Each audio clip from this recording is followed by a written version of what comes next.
One of the other things that we do here is we do water quality every day just to make sure the parameters in Captain's pool is at the exact level we need to be.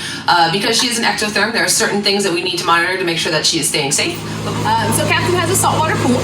So there are certain things that we're looking for. We're looking for salinity, making sure it's at the peak range that we need. We're also checking temperature because she is an ectotherm. She cannot regulate her body temperature herself like we can because we are endotherms. So we want to make sure it's at mid-70s. So we do take a thermometer temperature here, and we also check our pump system in the back, which I'll show you in a minute. We do test for chlorine as well. So one of the biggest challenges we have is algae growing in the pool because we cannot put chlorine in the pool because that could affect Captain. So we do, just in case it could somehow get in there as we're pulling from our well, we have these chlorine strips. We dip them in the water, we let them sit. I like to do that first so it has as much time to figure out if there is chlorine there, and then we can actually check the values on this tube right here. I'm going to go ahead and start getting the temperature. This is our thermometer. We drop it in there.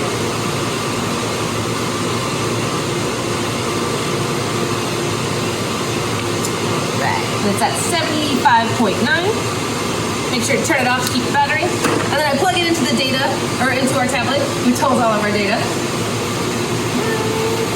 Awesome. And another major category that we measure is salinity. So using our refractometer,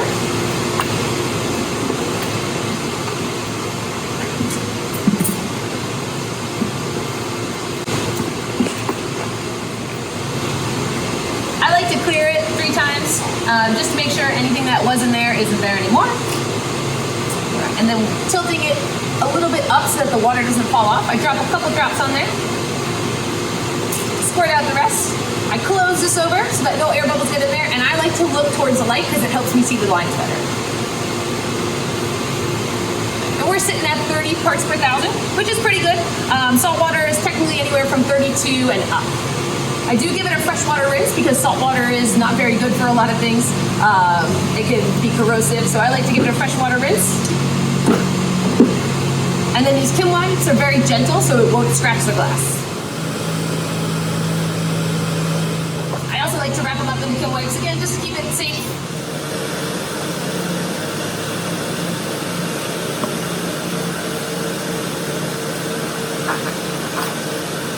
And then I make sure to put the salinity in here as well, so it was 30. All right, and I check my chlorine strip, got a little color, so it's at 0, so I can go ahead and enter the chlorine value in there. All right, and now we're gonna head behind the pumps to get a couple more measurements off of our refractometer.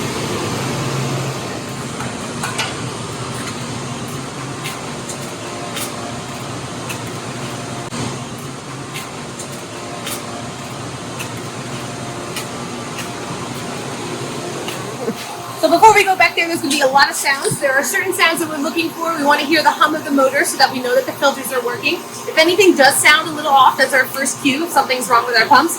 But it sounds nice and normal even though it's a little bit loud. So far, so good.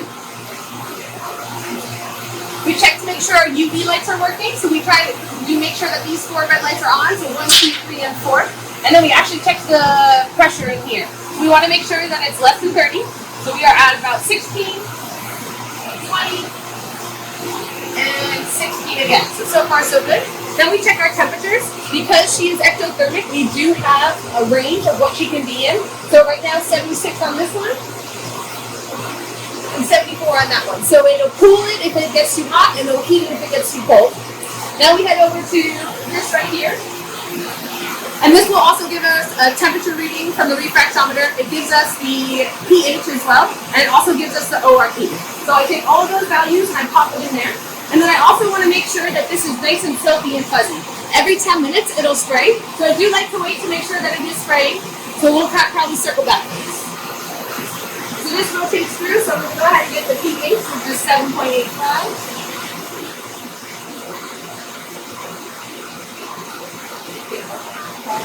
The temperature, which is 75.8, so very close to what we got from the pool ourselves.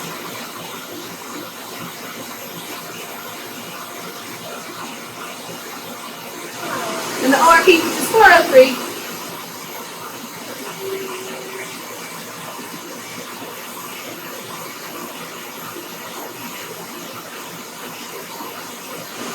All right, so I submit that, and then I'm going to duck under these pipes.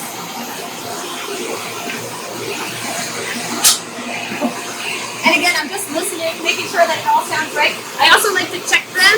If they're warm, then I know something's wrong. This feels good. This one feels good. This one feels good. And this one feels good. So everything is good back here. We also keep our scrub brush and our scooper out here in case we need to grab anything out of the pool. And again, we can't put chlorine in that pool, so we have to scrub the algae off ourselves. We're very strong.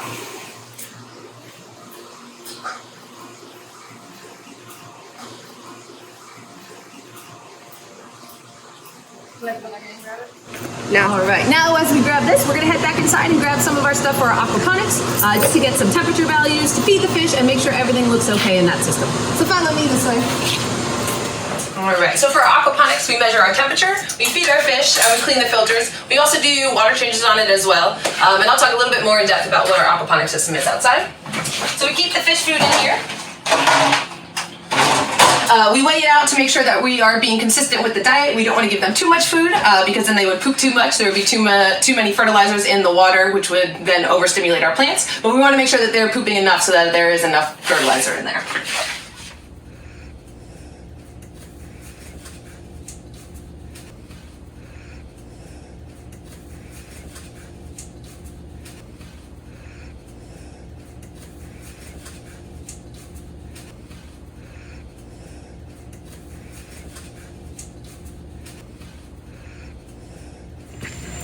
So this is our aquaponics setup. So aquaponics is the combination of aquaculture, which is farming fish, and hydroponics, which is growing plants in a soil-free medium. So on the top,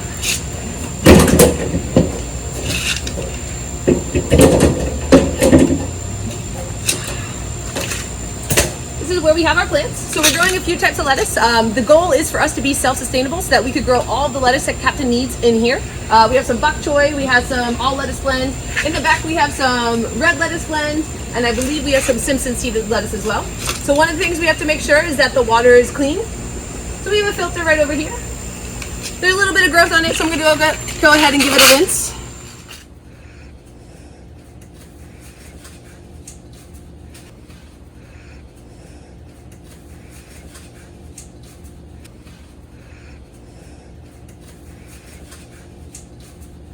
The other thing we do is we take the temperature of the water where the fish are below. We have our high security system right here, just because we don't want anything when we're not here to start going into it. No raccoons.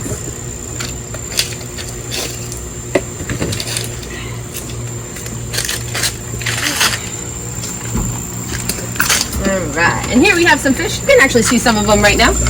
The lighter color ones are going to be our tilapia, and we actually put some goldfish in there as well, just to kind of help when we were first planting our seeds, just to get more nutrients in there. So I'm going to go ahead and turn on this thermometer.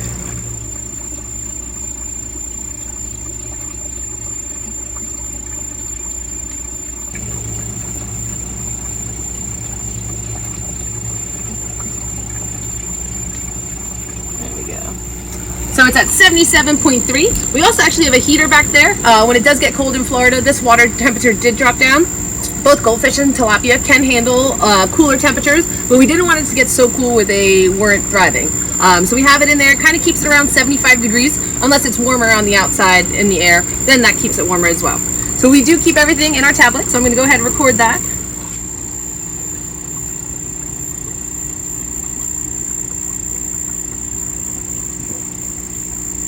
And then I'm going to go ahead and feed our fish.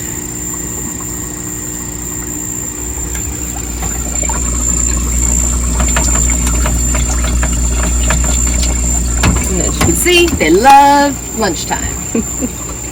So once I can see that they're starting to eat, I go ahead and I close it. I fed the fish. I clean the filter. And then I go ahead and I submit the data into our tablet just so that everyone knows that they were taken care of for today. And then I want to make sure that I lock it up so that nothing happens to them when we're not here. And I want to make sure I turn the thermometer off to keep the battery safe.